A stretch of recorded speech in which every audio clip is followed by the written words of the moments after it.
Dear learners, how are you? I hope you are well. Okay, I am fine by the grace of Almighty Allah. Dear learners, welcome to my English class. Qiyamuddin Secondary School, Pirizpur Sadar, Pirizpur. At first of all, I introduce myself. I am MD Mafizur Rahman, Assistant Teacher, Qiyamuddin Secondary School. Today, I am taking English second paper for class 6 to 10. Dear learners, have you done the homework I gave you in the last class? Okay, thanks. So, in our main lesson, let's look at the board. Changing sentences, affirmative to negative. Number 1, affirmative, I shall remember you. এটাকে নেগেটিভে পরিবর্তন করতে হবে। Number 2, affirmative, he is a hard working person.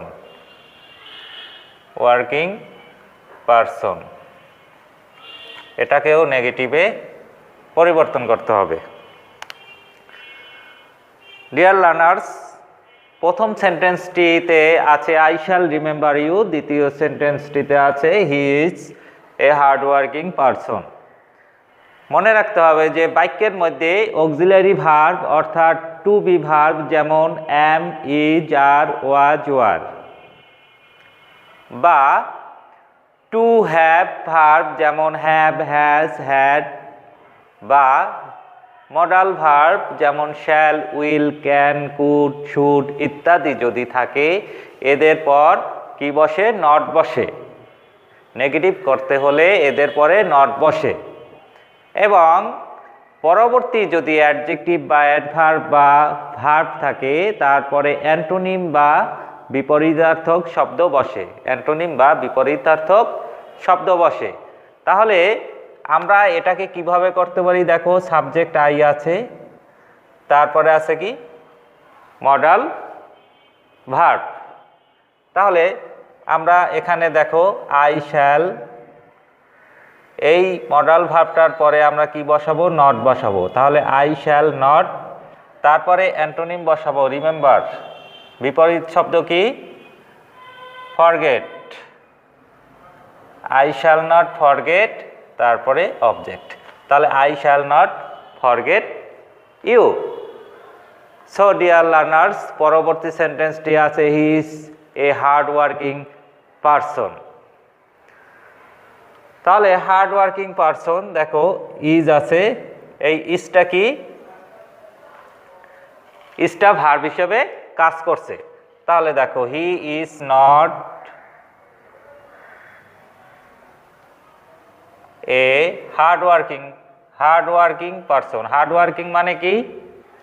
পরিশ্রমী, পরিশ্রম, সে পরিশ্রমী ব্যক্তি। Person মানে ব্যক্তি। তাহলে কি হলো? যে হি ইজ নট এ, পরিশ্রমীর বিপরীত শব্দ অলস, তাহলে আইডেল। তাহলে কি হলো? হার্ড ওয়ার্কিং এর বিপরীত শব্দ হলো idle. He is not a idle person. এখন এই জায়গায় আছে কি? এ জায়গায় আছে এ। দেখো, তাহলে আইডেলের আগে এ কি বসবে? তাহলে কি হবে? অ্যান হবে। তাহলে he is not an idle person. আমাদের সব দিকে খেয়াল রাখতে হবে, ভার্বের দিকে, টেন্সের দিকে, আর্টিকেলের দিকে, সব দিকে আমাদের খেয়াল রাখতে হবে। তাহলে কি হলো? He is a hard working person. তাহলে কি হলো? He is not an idle person. So dear learners, তোমরা অবশ্যই এইটুকু বুঝেছো যে কি, যে আমাদের যে 1 নং বাক্য আছে, 1 নং বাক্যে মডাল ভার্ব শ্যাল রয়েছে এবং 2 নং বাক্যে ভার্ব রয়েছে কি? ইজ। তো এখানে যে শ্যাল এবং ইজ রয়েছে এদের পর কি বসাইছি? নট বসাইছি। পরবর্তী অ্যাডজেক্টিভ হার্ডওয়ার্ক, যে হার্ডওয়ার্কিং আছে এই হার্ডওয়ার্কিংয়ের বিপরীত শব্দ কি হয়েছে? আমাদের আইডেল হচ্ছে, আইডেল। এবং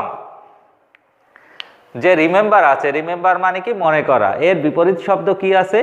যে আমাদের ফরগেট, ভুলে যাওয়া। ফরগেট অর্থ কি? ভুলে যাওয়া। সো ডিয়ার স্টুডেন্টস, এভাবেই অ্যাফার্মেটিভ থেকে নেগেটিভে রূপান্তর করতে হয়। তোমরা তোমাদের বই থেকে একটু দেখে নিবে।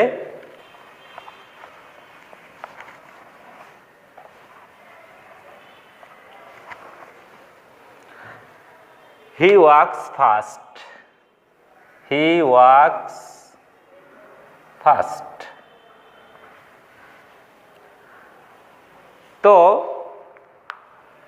বাক্যের মধ্যে যদি অক্সিলারি ভার্ব না থাকে, যেমন হি ওয়াক্স ফাস্ট, এখানে কি অক্সিলারি ভার্ব আছে? নাই, মেইন ভার্ব আছে। সো যদি আমি কি বলছি যে বাক্যের মধ্যে যদি অক্সিলারি ভার্ব না থাকে, সাবজেক্টের পর পার্সন ও টেন্স অনুযায়ী ডু নট, ডাজ নট বা ডিড নট বসবে। মূল ভার্ব তারপরে কি বসবে? মূল ভার্ব বসবে এবং পরবর্তী অ্যাডজেক্টিভ বা অ্যাডভার্বটির বিপরীত শব্দ বসবে। তো দেখো, সাবজেক্ট বসালাম হি ওয়াক্স, এটা কোন টেন্সে আছে? এটা আছে প্রেজেন্ট ইনডিফিনিট টেন্স। সাবজেক্ট যদি থার্ড পারসন হয় তাহলে ভার্বের সাথে এস বাই এস যোগ হয়। কোন টেন্সে? প্রেজেন্ট ইনডিফিনিট টেন্সে। তো এখানে কি হবে? ডাজ নট হবে, D O E S, does not. Walk, walk, এই এসটা উঠে গেছে কারণ ডুর সাথে ইএস যোগ হয়েছে। তাহলে কি হয়েছে? যে ওয়াক ফার্স্ট, এই ফার্স্টের বিপরীত শব্দ কি? স্লোলি। তো বন্ধুরা, এখানে দেখো যে সেন্টেন্সের ভার্ব ওয়াক, এই ওয়াক যা প্রেজেন্ট টেন্স নির্দেশ করে, তাই সাবজেক্ট হি এর পরে কি হয়েছে? ডাজ নট হয়েছে। তাই সাবজেক্টের পর কি হয়েছে? ডাজ নট হয়েছে। এবং পরবর্তী অ্যাডভার্ব ফার্স্ট, এইটা কি? ফার্স্ট, এই অ্যাডভার্বটির কি হয়েছে? বিপরীত শব্দ স্লোলি, মানে ধীরে, এটি বসেছে। তোমার মনে রাখতে হবে যে ডু নট, ডাজ নট বা ডিড নট এর পরে সব সময় কি হয়? ভার্বের বেস ফর্ম বসে। সো ডিয়ার লার্নার্স, আমি 3 নম্বর নিয়মটি তোমাদের দেখিয়ে শেষ করব। আল্লাহ অনলি বা alone can help us. Allah only by alone can help us. I gave him only a book. He is only 6 years old. এখানে 3টি সেন্টেন্স আছে।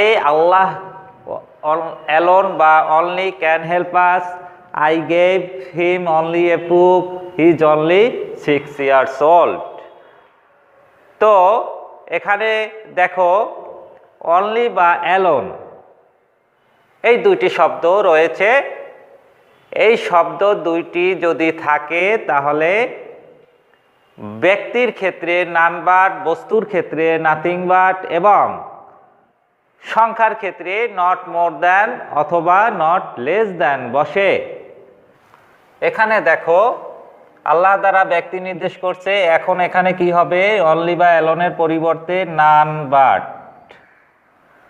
তারপরে subject Allah can help us, তারপরে দেখো I gave him only a few book. এই যে বুক, এই যে বুক এটা বস্তু নির্দেশ করেছে, তাহলে কি হবে? আই গেভ হিম অনলি পরিবর্তে nothing but, nothing but a book. I gave him nothing but a book. তারপরে দেখো he is only 6 years old, সংখ্যা বোঝাচ্ছে 6 দ্বারা, তাহলে কি হবে হি ইজ অনলি এর পরিবর্তে নট মোর দ্যান বা not less than, not more than 6 years old.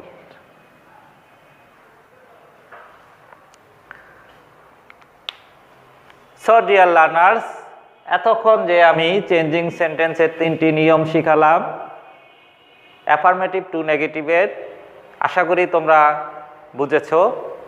So dear learners, তোমরা এই যা পড়ালাম এগুলি তোমরা বাসায় দেখবে এবং তোমাদের বই থেকে, গ্রামাটিক্যাল বই থেকে তোমরা কি করবে, এই অ্যান্টোনিমসগুলি পড়বে আর যতটুকু পারো তোমরা বই দেখবে যাতে আমি পড়ালে তোমাদের আরও সহজ হয়। Hopefully you have understood today's lessons. If you don't understand, then you must watch the video again and again. Be well, be healthy, be safe, stay at home, obey your parents and mentors. Don't set drugs. Let's all build this country and society free from drugs. Not more today. See you in the next class. I am finishing today's lesson by inviting you to see the next class. Thank you all. Allah Hafiz.